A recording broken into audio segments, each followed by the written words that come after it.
The first time Isabel came out of my shower wearing my robe, I dropped a carton of eggs on the kitchen floor like a teenager in a bad sitcom. Not my proudest moment.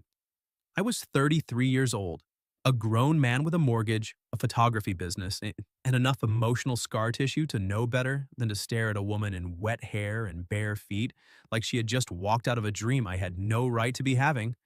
But there she was, my roommate, my wife, and the only woman I had spent 2 years pretending I did not want. Isabel Navarro stood in the hallway between the bathroom and the kitchen, swallowed by my old navy robe, the sleeves hanging past her hands. Her dark hair was damp against her cheeks. A little line of steam followed her out into the apartment, curling around the yellow light like it had nowhere better to be. She looked at the eggs splattered across the tile, then at me. "Should I apologize?" she said, "or should I be offended that I caused a dairy-adjacent accident? They're eggs." Still dramatic. "You're in my robe." "Our robe," she said, lifting her chin. I stared at her. She stared back. Then she smiled, but it didn't land the way her smiles usually did. It was smaller, nervous at the edges, like she had walked out there on purpose and was now deciding whether she was brave enough to finish what she'd started. "I think," she said quietly, "it's time we stopped pretending." That was the moment my life split cleanly in half. Before the robe. After the robe. To understand why I didn't just kiss her right there, you need to know that Isabel and I were not one of those couples who accidentally fell into living together after too much wine and one impulsive lease. We were a contract, a favor, a legal arrangement with matching towels. 2 years earlier, Isabel had been my neighbor's friend, the kind of woman who came to a barbecue with homemade empanadas, corrected my terrible Spanish without mercy, and somehow made everyone at the table sit up straighter. She was 29 then, an architectural designer from Chile, sharp as a thumbtack, and twice as dangerous if underestimated. She had been married once before to an American man named Daniel, who had died suddenly before her immigration process was finished. I didn't know all the details at first. I only knew that grief had left her pale and quiet, and paperwork had made it worse. Her life had become appointments, forms, deadlines, and the humiliating experience of proving to strangers that love had existed before death interrupted it. I met her properly in a laundromat during a thunderstorm. She was arguing with a dryer, not with the person who owned it, the machine itself. "You took my quarters," she told it, "and now you refuse to heat. That is theft with buttons."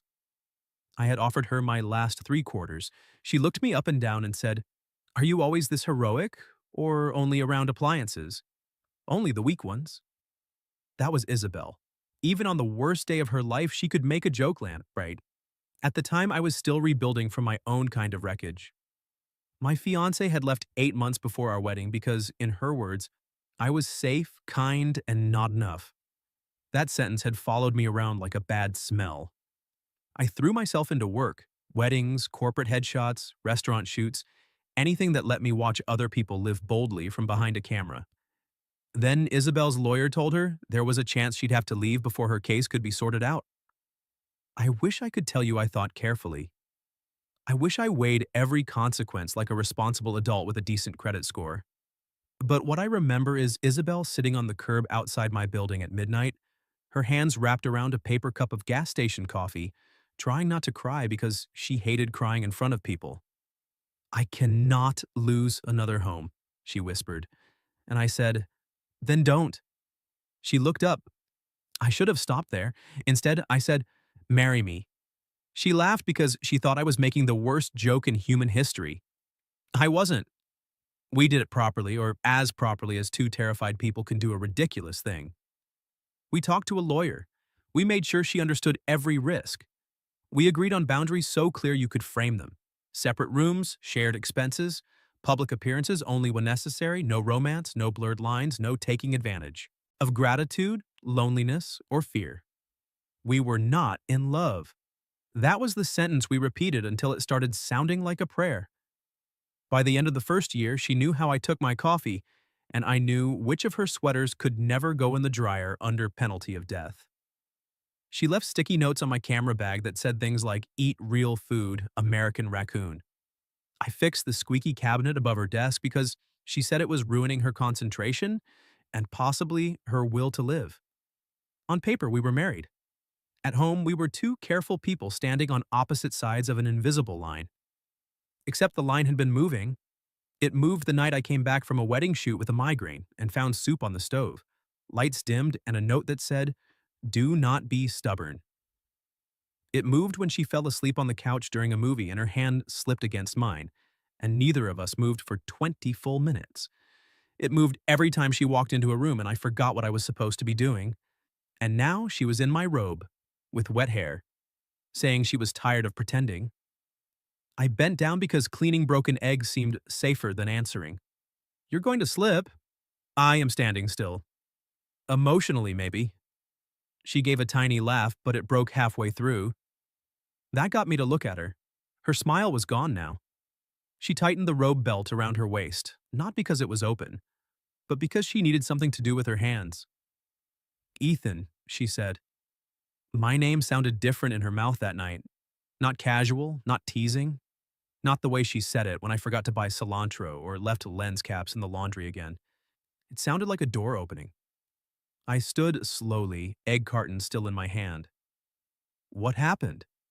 She glanced toward the dining table. Only then did I notice her phone lying there, screen lit, one email open beneath the warm kitchen light. I knew before I read it that it was from immigration. For 2 years, every envelope, every notification, every request for evidence had turned our apartment colder for a few minutes. We would sit side by side, knees almost touching, pretending the stakes were practical instead of intimate. Then we'd answer what needed answering, breathe again, and go back to pretending our life together was temporary. But this time, Isabel didn't look scared. She looked undone. I walked to the table. She followed, close enough that I could smell my shampoo in her hair, which was such a small, stupid detail that it nearly knocked the air out of me. The email was short. "Interview scheduled. Next Friday. Bring supporting evidence of your marital relationship." I swallowed. "That's soon," I said. "Yes, we'll handle it. That is what we always say. Because we always do." She shook her head, and when she looked at me, her eyes were bright. "No, Ethan, we handle paperwork. We handle bills. We handle pretending at dinners with your sister and smiling in photos and sleeping in separate rooms while everyone thinks we are just private people." My pulse had started doing something unreasonable. She stepped closer. Not much. Just enough that the robe brushed my wrist. "But I do not know how to sit in front of a stranger next Friday," she whispered, "and lie about being in love with my husband." Her fingers found the edge of my sleeve. "When I'm not lying anymore." For a second, the apartment made every sound except the one I needed. The radiator clicked. Water dripped from the shower head down the hall. Somewhere outside, a car rolled through a puddle. Isabel's fingers stayed on my sleeve, light as a question. I looked at her hand because looking at her face felt dangerous. If I looked at her face, I might believe her. If I believed her, then every rule I had used to keep from ruining us would collapse at once. "Isabel," I said, and hated how rough my voice sounded. She let go immediately. That hurt more than it should have. "Sorry." She took half a step back. "I should not have said it like that. No, don't. It's fine." She folded her arms, the robe sleeves flopping over her hands. "This was very dramatic. I blame your robe.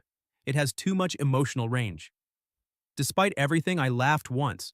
Her mouth trembled into a smile, then faded. "I don't want you to feel trapped," she said. That finally got my eyes up. "Trapped? You married me because I was desperate." "I married you because you needed help." That is a prettier way to say desperate.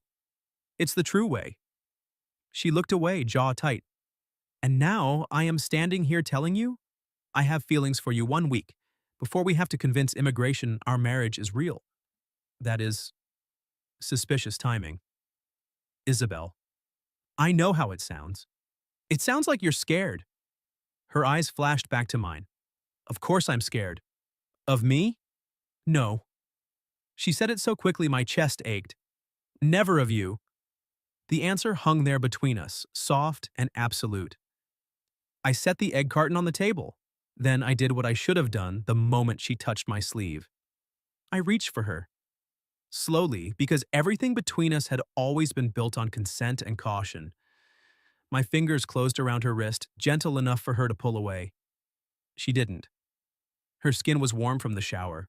Her pulse kicked beneath my thumb. I need to say something, I told her. She inhaled. Okay. If you're saying this because of the interview, because you think it'll make things easier or cleaner or more believable, I'm not. Let me finish. Her eyebrows lifted. You are very bossy for a man who dropped 12 eggs. 11. One survived. Miracle egg. Isabel. She pressed her lips together, trying not to smile. Fine. Continue. I held her gaze and the humor drained out of me. If this is fear, I said, we don't act on it. We go to the interview. We tell the truth as much as we can. We deal with whatever happens. But I won't let you turn gratitude into a marriage bed because some government office put a date on a calendar. Her expression changed, something vulnerable opening beneath the surface. I know, she whispered. That is why I fell in love with you. There are sentences a man imagines hearing. I had imagined plenty from Isabel. Usually at 2 in the morning, like an idiot, lying in my bed on the other side of the wall from hers, listening to the old pipes and trying not to picture her hair spread across a pillow. But nothing I imagined prepared me for the real thing. Not the calm way she said it. Not the way she looked embarrassed afterward, as if love were a dish she had prepared too carefully and was afraid I wouldn't want to taste. I let go of her wrist only to take her hand. Her fingers slid between mine. I fell in love with you too, I said. She went still. Completely still. Then she blinked hard. No. That startled a laugh out of me. No? No, you cannot just say that. I thought that was the point of this conversation. You say it like you are reporting the weather. I am not reporting the weather. You are. Cloudy, chance of rain by the way, I love you. Do you want me to be more dramatic? Yes. I stared at her. She stared back, eyes shining. And because she was Isabel, because she had walked out in my robe and cracked open the life we had built out of restraint, I stepped closer until our joined hands were caught between us. All right, I said quietly. I love you so much it has made me stupid for 2 years. Her breath caught. I love you when you curse at your drafting software in 3 languages. I love you when you steal my socks and pretend they migrated. I love you when you fall asleep with your glasses on and deny it even though there are marks on your nose. A tear slipped down her cheek. I brushed it away with my thumb before I could overthink it. I love you, I said, softer now, because this apartment became home when you moved into it. Not because of the paperwork. Not because of the story we told people, because you're here. She closed her eyes for half a second, leaning into my hand. Then she whispered, better. I laughed, and this time when she smiled, it reached all the way through her. Do I get a review score? I asked. 4.5 stars. What cost me the half? You mentioned the sock thing, petty. You steal them. They are warmer when they are yours. That undid me. Not the confession, not the robe. That, the tiny domestic truth of her wearing my socks because some part of her wanted my warmth before either of us had been brave enough to ask for more. I cupped her face. Can I kiss you? Her answer was not a word. She rose on her toes and met me halfway. The first kiss was careful for about 3 seconds. Then Isabel made a small sound against my mouth, and every disciplined, noble thought I had ever had packed a bag and left the country. Her hand slid up my chest, fisting in my t-shirt. I wrapped one arm around her waist, pulling her close, and felt the soft give of the robe, the heat of her body beneath it, the way she fit against me like we had been designed by the same reckless architect. She kissed like she argued, with focus, intelligence, and a complete refusal to surrender. When we broke apart, we were both breathing hard. Her forehead rested against mine. We need rules, she said. I laughed breathlessly. Now? Yes, now. Before you look at me like that again and I forget my own name, how am I looking at you?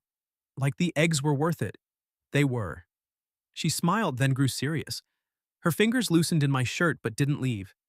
I don't want our first real night to be because we're scared, she said, or because an interview is coming, or because I wore a robe I may have chosen for strategic reasons.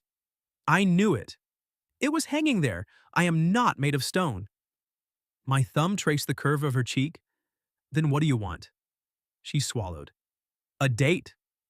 That single word hit me harder than expected.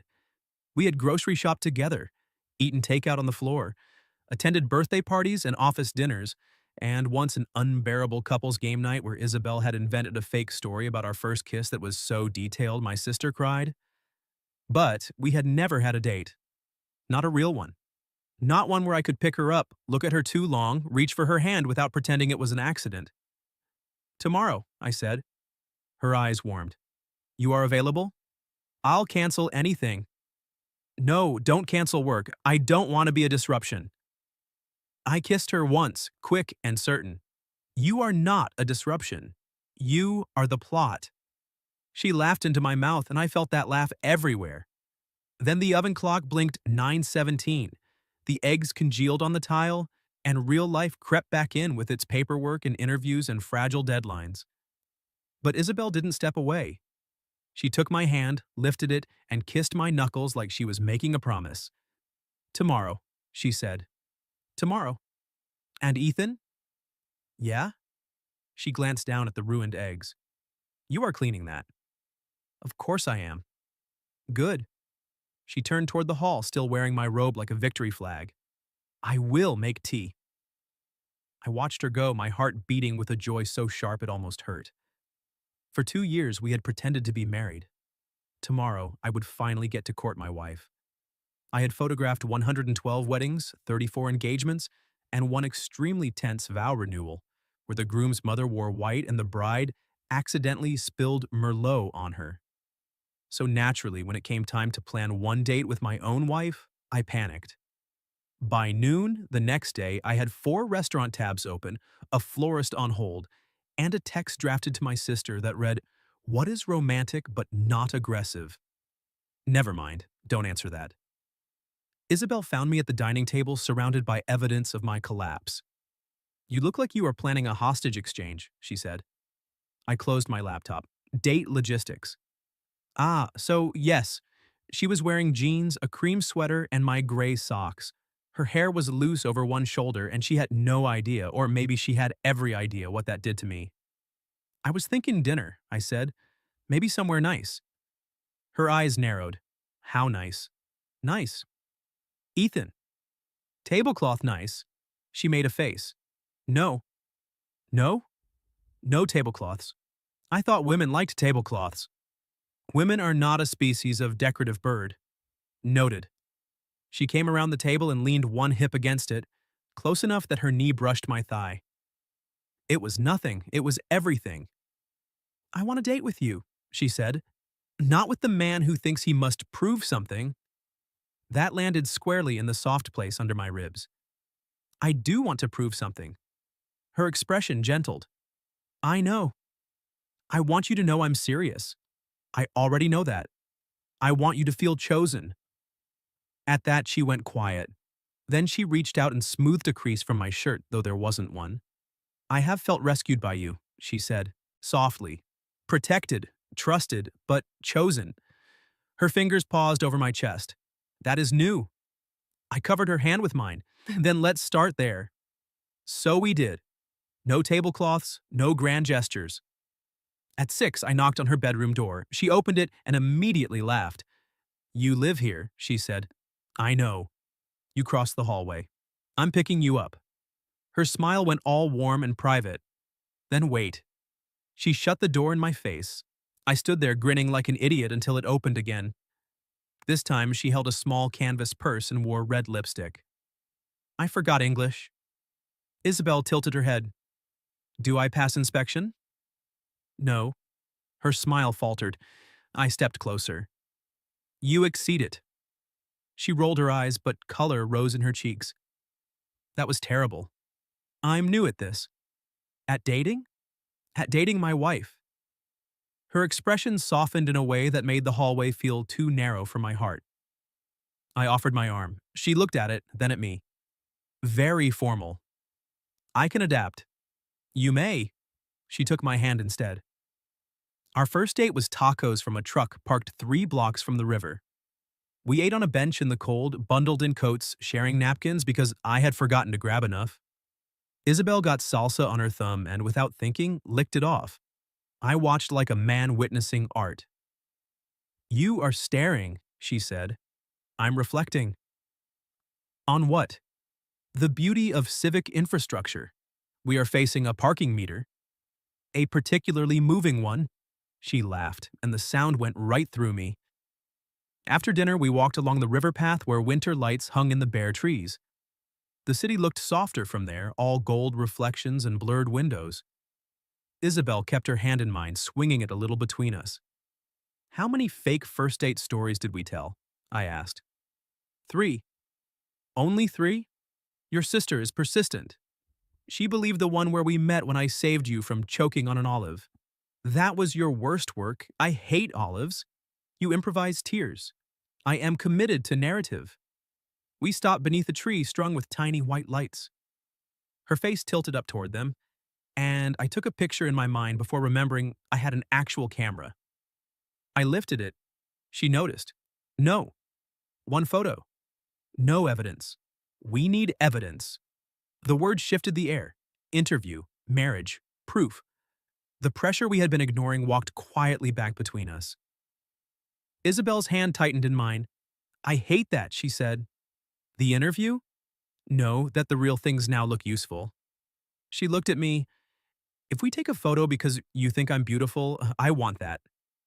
If we take it because someone may question us, I feel… She searched for the word. Contaminated. I lowered the camera. I think you're beautiful. Her eyes flicked to mine. I wanted the picture because 10 years from now, I want to remember the first night I was allowed to look at you like this.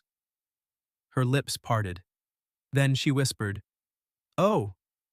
I smiled faintly. Still contaminated? No. She stepped closer. Now it is disgustingly romantic. Can I take it? 1. I raised the camera. She didn't pose. She just looked at me. That was worse. Better. Everything. I took the picture, then let the camera hang from its strap. Thank you. You are welcome. She glanced at the camera. Do I get to take one of you? I'm behind the camera for a reason. Coward. Professional. Cowardly professional. She stole the camera before I could stop her and backed up, laughing when I reached for it. Stand there. Isabel. Look chosen.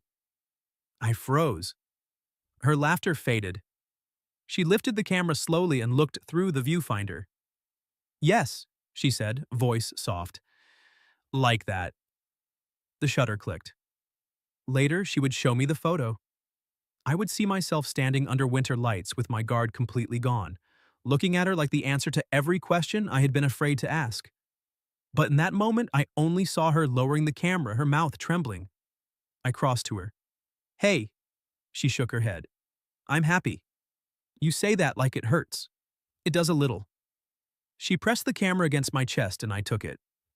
For so long, I thought if I wanted more from this, it made me selfish. Wanting love isn't selfish. With you, it felt dangerous. Because of the arrangement? Because you are good. Her voice thinned. Because I knew you would give and never ask me for anything that might cost me. And I thought, if I love him, I will become another thing he has to carry. I set the camera aside on the bench. Then I held her face between my hands. Listen to me, I said. I don't want to carry you. Her eyes shone. I want to walk beside you. I want to fight about thermostat settings and learn which songs make you homesick and kiss you in grocery aisles. I want ordinary. I want difficult. I want you when you're inconvenient and brilliant and bossy about laundry. A tear slid down her cheek. And I want you to ask things of me, I said. Because I get to ask things of you too. Her fingers curled around my wrists. Like what? I leaned in until our mouths almost touched. Stay after the interview. Her breath caught. Not because you have to, I said. Not because a file says we're married. Stay because you want a life with me. For a heartbeat, she didn't move. Then she kissed me. Not careful this time, not testing, choosing. Her arms went around my neck and I pulled her in, the cold disappearing under the heat of her mouth. She tasted like lime and sugar from the soda we'd shared, and when she whispered my name against my lips, I knew I would remember that sound longer than any vow I had ever photographed. When we finally broke apart, her forehead rested against my chin. Yes, she said. My arms tightened. Yes? Yes, I'll stay. She looked up at me. But you must also stay. I live in the apartment. Ethan. I know. I brushed my thumb over her cheek. I'll stay, all the way. She smiled then, brave and bright. On the walk home, we held hands openly. At our building door, she paused. So, first date evaluation. I groaned. Be gentle. 5 stars. Really? 1 deduction for napkins, 1 bonus for kissing. That math is suspicious. I am an architect, not an accountant. Inside, the apartment was warm and familiar, but different now. Isabel slipped off her coat, then took my hand before I could hang mine. My room or yours? She asked. My pulse kicked hard. She laughed softly at my face. To talk, Ethan. Right, yes, talking. I'm excellent at talking. Liar. She tugged me toward the couch instead. We ended up there for hours, her feet tucked under my thigh, my hand drawing slow circles over her ankle as we talked about everything we had avoided. Daniel, my ex-fiancé, children maybe someday. Chile, fear, faith. What kind of bed we would buy if we finally admitted we only needed one. Near midnight, Isabel fell asleep against my shoulder. This time, I didn't stay still out of fear. I kissed the top of her head and let myself hold her. The week before the interview, our apartment became a museum of us. Photos spread across the dining table. Birthday cards, lease documents, joint bank statements, wedding pictures from the courthouse where Isabel wore a green dress and I looked like a man trying not to pass out. At the time, we'd stood shoulder to shoulder with a polite 6 inches between us. Now Isabel picked up the photo and squinted. We look like we are waiting for a bus. We were nervous. We were ridiculous. You threatened to annul me if I cried. You looked like you might. I did not. She gave me a look. I missed it, I corrected. She smiled, but the smile softened as she traced the edge of the picture. I remember thinking you were very handsome. My pen stopped moving. You did? Yes. She kept her eyes on the photo. And very doomed. Doomed. You had just married a grieving woman with immigration problems because you were too decent to run away. I thought this man is either an angel or an idiot. Final verdict? Her gaze lifted to mine. My idiot. There were 27 responsible things I could have done then. I did none of them. I leaned across the table and kissed her. She smiled against my mouth, then tugged me closer by the front of my shirt, scattering utility bills and tax forms under my elbows. The kiss was supposed to be quick. It became slow, then slower. Her fingers slid into my hair, and when she whispered, "Ethan?" it was not a warning. The doorbell rang. We froze. Isabel's forehead dropped to my shoulder. If that is your sister, I am moving countries voluntarily. I laughed and kissed her hair. Stay here. Because I look guilty? Because you look kissed. She touched her mouth, eyes bright. Good. It was not my sister. It was Miss Han, our lawyer, standing in the hallway with a folder thick enough to qualify as furniture. Her gaze moved from my disheveled hair to Isabel behind me, who had ignored my instruction and appeared at my side looking absolutely kissed. Ms. Han blinked once. Well, she said, that answers several questions. Isabel choked. I stepped back to let her in, my face hot. We were reviewing documents. So I see. For the next hour, Ms. Han coached us at the dining table while our knees touched underneath it. She was kind but unsentimental, the kind of woman who could make a stapler seem intimidating.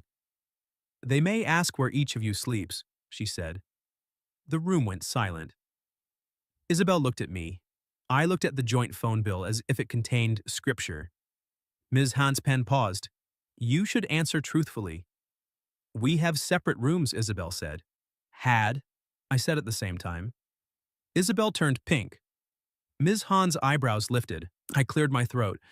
We're discussing logistics. Bed size, Isabel added quickly. Very important, Ms. Hahn said, not writing that down. Listen to me. The truth is complicated, but it is not automatically fatal. This marriage began as an arrangement. You both know that. The issue is whether it exists now in good faith. Isabel's hand found mine under the table. I held on. Miss Hahn looked between us, and her expression softened. Do not perform love. People can smell performance.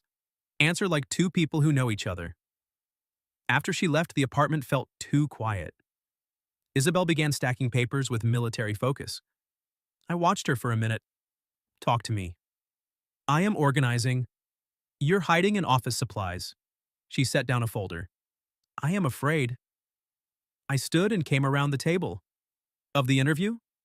Yes, no. She rubbed her brow. Of sitting there and having someone decide what we are. Of them looking at the beginning and not believing the middle.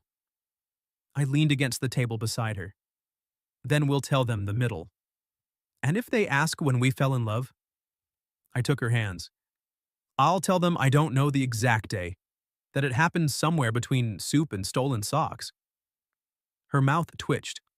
I'll tell them, I continued, that you became the first person I looked for when I came home, that I started buying the tea you like before you asked, that I stopped imagining my future as a quiet thing. Her eyes filled. And if they ask me, she whispered, you tell them whatever is true. She looked down at our joined hands, that I loved you first as safety, then as habit, then as hunger. Her cheeks flushed, but she didn't look away. And now as choice. I couldn't breathe for a second. Then I drew her into my arms.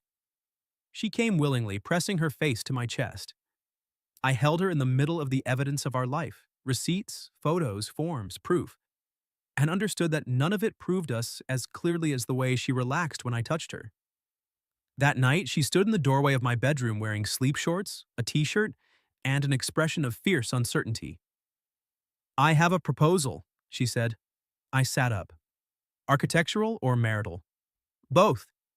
She lifted her chin. We buy the bed after the interview. Okay. But tonight I would like to sleep here. My heartbeat changed. She hurried on. Only sleep. I know we are being careful, and I want that. I want to come to you because it is joy, not panic. But I also do not want to go back across the hall and pretend my body does not know where it wants to be. I pushed the covers back. Her face softened. She crossed the room and climbed in beside me like she had been doing it for years. For a moment we were awkward. Elbows, pillows, nervous laughter. You are very large, she complained. This is a queen bed. It is now a democracy. Move. I moved. She curled against me, her back to my chest, and pulled my arm around her waist.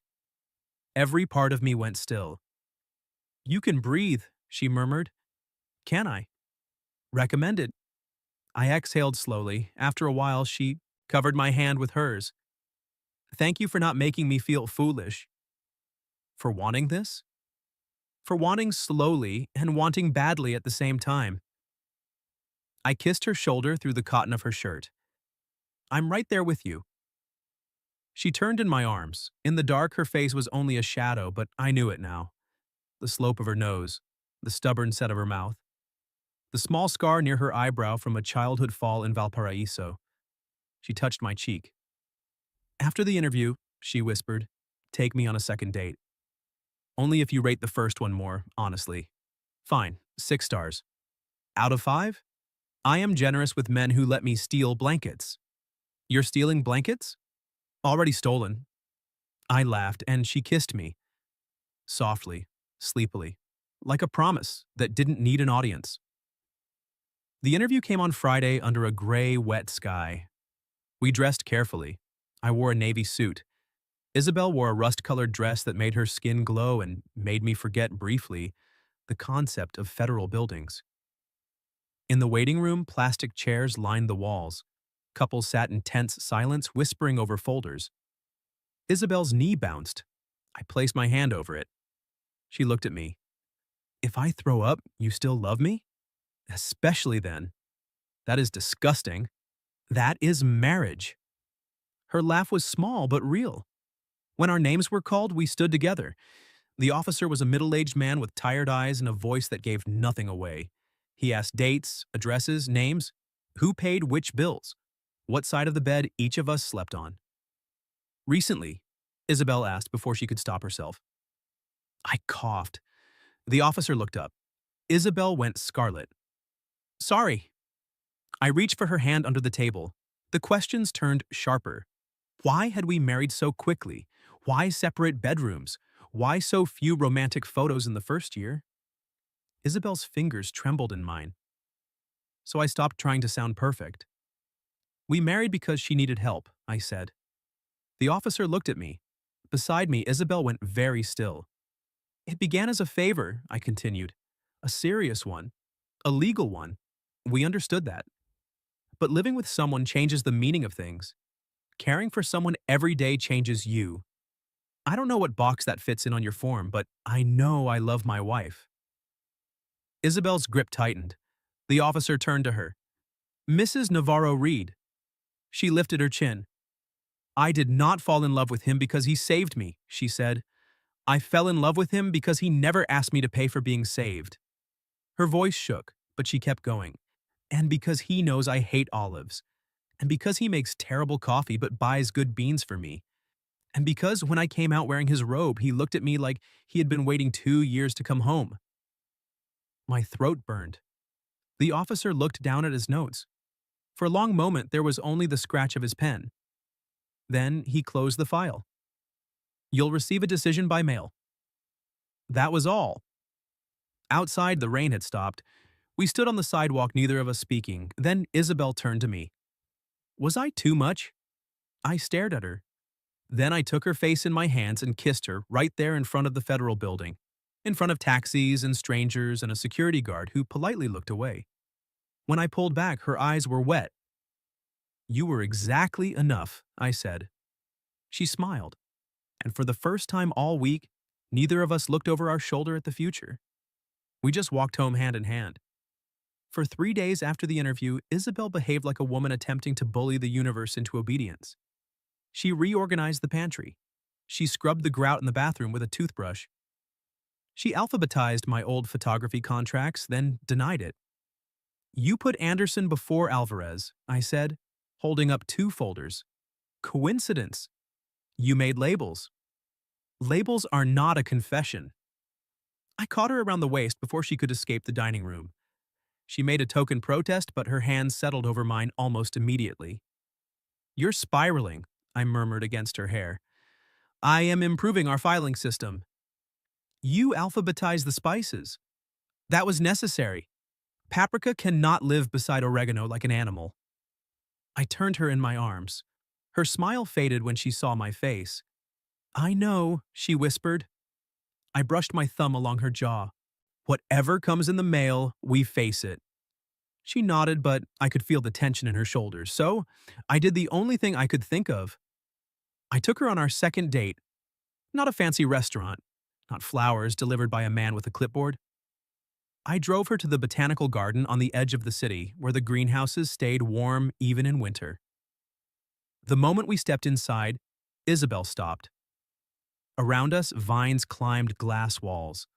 Orchids hung in impossible colors. The air smelled like wet soil and growing things.